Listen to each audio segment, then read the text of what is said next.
Hello everyone. हामी चाहिँ journal इन्ट्रिजको कुरा गर्दै थियौँ र हामीले जर्नल इन्ट्रिजमा चाहिँ कस्तो खालको एकाउन्ट्सहरू अथवा कस्तो खालको ट्रान्जेक्सन्सहरू हुन्छ भनेर योभन्दा अघिल्लो क्लासमा डिस्कस गरिसकेका छौँ। र अब हामीले जर्नल इन्ट्रिजको एउटा क्वेसन्सलाई चाहिँ कसरी हामीले जर्नल बनाउन सकिन्छ भन्ने कुराहरू हामीले क्वेसन्सहरू प्र्याक्टिस गर्दैछौँ। र यो क्वेसन चाहिँ इक्जाममा एकदमै ओरिएन्टेड भएर हामीले गर्दैछौँ है। इक्जाममा हामीलाई यस्तै खालको क्वेसन्सहरू सोधिरहेको हुन्छ। यसरी नै हाम्रो यही फर्मेटमा क्वेसन्सहरू आइरहेको हुन्छ। त्यही कुराहरू हामी प्र्याक्टिस गर्न गइरहेछौँ है त। ल अब इक्जाम्पल भनेर हामीले एउटा लिएको छौँ। On Baishakh 1, 2070 Nilesh started business with following transactions भनेर भनेको छ।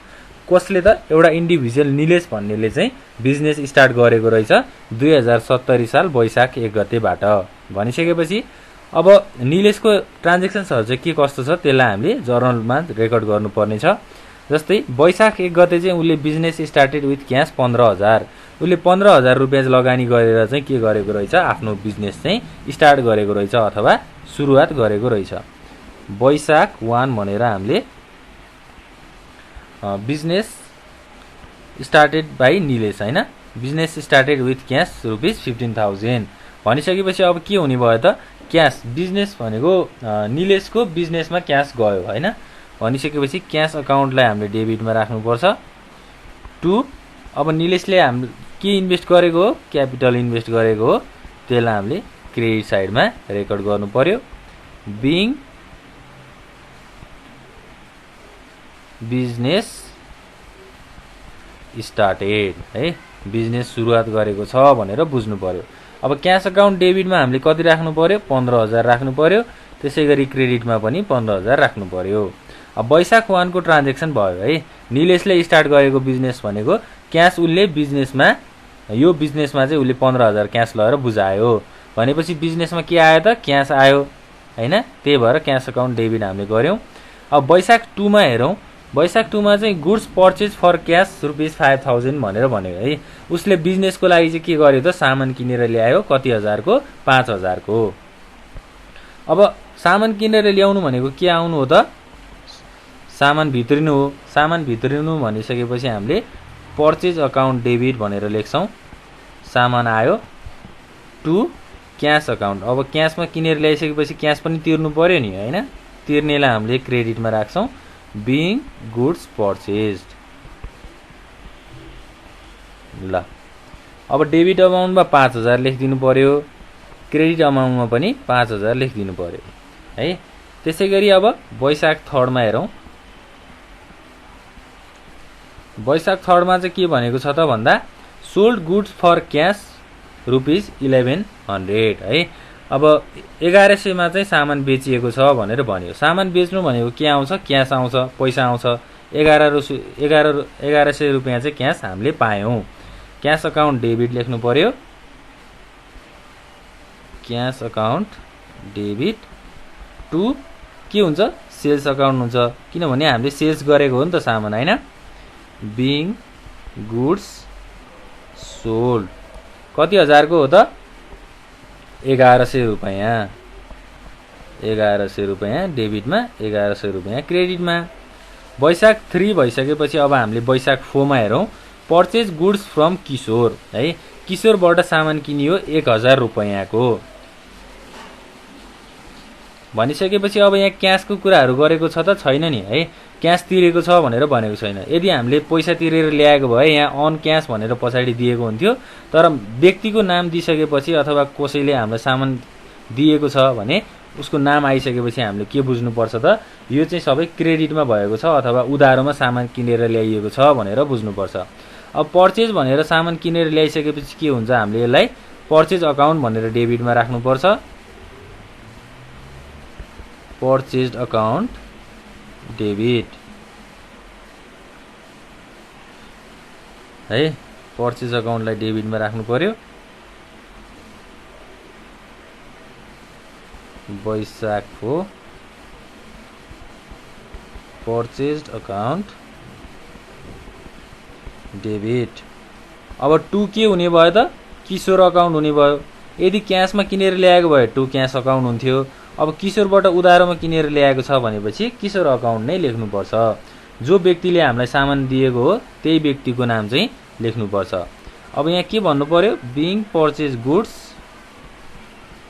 फ्रम किशोर है, किशोरबाट सामान किनेर ल्याइयो भनेर बुझ्नुपर्छ।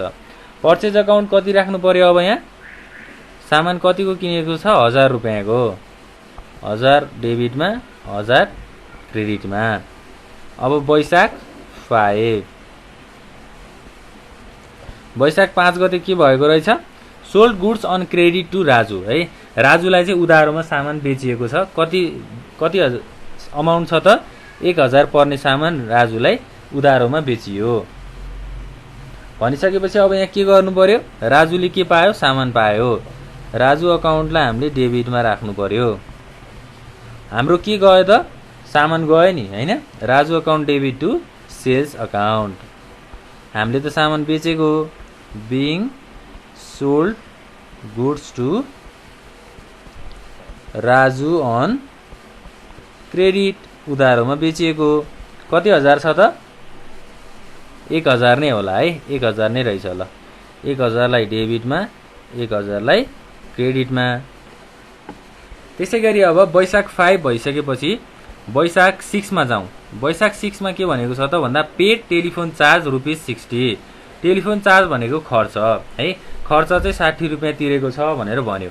खर्च भन्ने बित्तिकै हाम्रो एक्सपेन्सेसको कुराहरू आउँछ र एक्सपेन्सेसलाई हामीले नोमिनल अकाउन्टबाट हेर्नुपर्छ।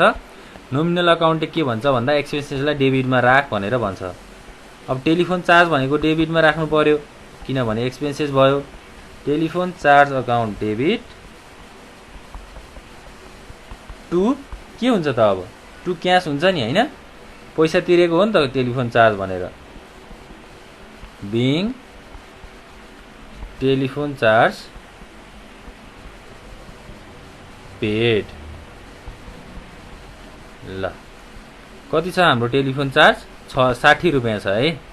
60 रुपियाँ डेबिटमा राख्नु पर्यो, 60 रुपियाँलाई क्रेडिटमा राख्नु पर्यो। वैशाख 6 को ट्रान्जेक्सन हो यो। अब वैशाख 7 मा हेरौँ। वैशाख 7 गते के भएको छ त, paid for advertising by cheque भनेको विज्ञापनको लागि चाहिँ हामीले पैसा पे गरियो, के को माध्यमबाट, चेकको माध्यमबाट। भनेपछि ब्याङ्कले एडभर्टाइजिङ खर्च कति दियो त, 150 रुपियाँ दियो। खर्च चाहिँ हाम्रो नै हो तर ब्याङ्कले दियो है, हामीले क्यास हाम्रो हातबाट दिएको होइन कि ब्याङ्कबाट चाहिँ हामीले पे गरेको भनेर बुझ्नु पर्यो। अब पेड फर एडभर्टाइजिङ भनिसकेपछि एडभर्टाइजिङ भनेको खर्च हो, खर्चलाई हामीले भर्खर डेबिटमा राखेका थियौँ। Advertising account debit to bank account, किनभने चेकबाट तिरियो। Being paid advertisement by cheque. अब एडभर्टाइजमेन्ट खर्च कति छ त यहाँ, 150 रुपियाँ छ। 150 रुपियाँलाई हामीले डेबिट र क्रेडिटमा राख्नु पर्यो। 150 डेबिटमा, 150 चाहिँ क्रेडिटमा। त्यसैगरी वैशाख 8 गते के भएको छ त, वैशाख 8 गते purchase goods on credit from Salin. Salin भन्ने मान्छेबाट चाहिँ हामीले सामान किनेर ल्याएको छौँ क्रेडिटमा, उधारोमा। 5000 रुपियाँ उधारो रह्यो, हामीले तिर्नुपर्ने भयो। पर्चेज भनिसकेपछि सामान आयो, पर्चेज अकाउन्ट डेबिट राख्नु पर्यो। अब क्यासमा तिरेको छैन भनेपछि टु के अकाउन्ट हुनु पर्यो, सालिन अकाउन्ट हुनु पर्यो। सालिनबाट सामान किनेर ल्याइएको हो। Being purchased goods from Salin on credit, उधारोमा। पर्चेज अकाउन्ट डेबिट, अब कति हजारको सामान किनेर ल्याएको छ त, 5000 को। 5000 लाई डेबिटमा राख्नु पर्यो।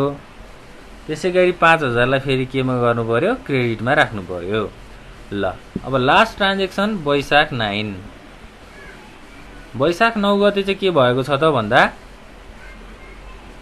Paid cash to सालिन। अब सालिनबाट उधारोमा किनेर ल्याएको थियो सामान हामीले, सामान हैन। अब सालिनलाई के गर्नु पर्यो, क्यास पे गर्नु पर्यो। क्यास 5000 नै हामीले दिएको छौँ। पहिला 5000 मा उधारो किनेर ल्याइयो, अब फेरि 5000 उसलाई तिर्नु पर्यो नि, उसको उधारो रहेको हैन। ल सालिनलाई पे गरियो भनेपछि सालिन अकाउन्ट डेबिट हुन्छ। सालिनले पैसा पायो, डेबिट 5000। अब 2 के हुन्छ त यहाँ क्यास अकाउन्ट हुन्छ, हामीले पैसा तिरेको हो नि त हैन। क्यास अकाउन्ट 5000 क्रेडिट हुन्छ, बिङ पेड टु सालिन। ल सालिनलाई हामीले उधारो रहेको पैसा तिरिदियौँ अथवा चुक्ता गरिदियौँ भनेर भन्न सक्छौँ। यसरी चाहिँ हामीले जर्नल इन्ट्रिजलाई इक्जाममा प्रिपेयर गर्नुपर्छ र यस्तै फर्मेट बनाएर हजुरहरूले प्रिपेयर गर्नुहोला हैन। टेबलहरू राम्रोसँग ड्र गर्नुहोला र हेडिङमा जर्नल इन्ट्रिज भनेर लेख्न नभुल्नुहोला।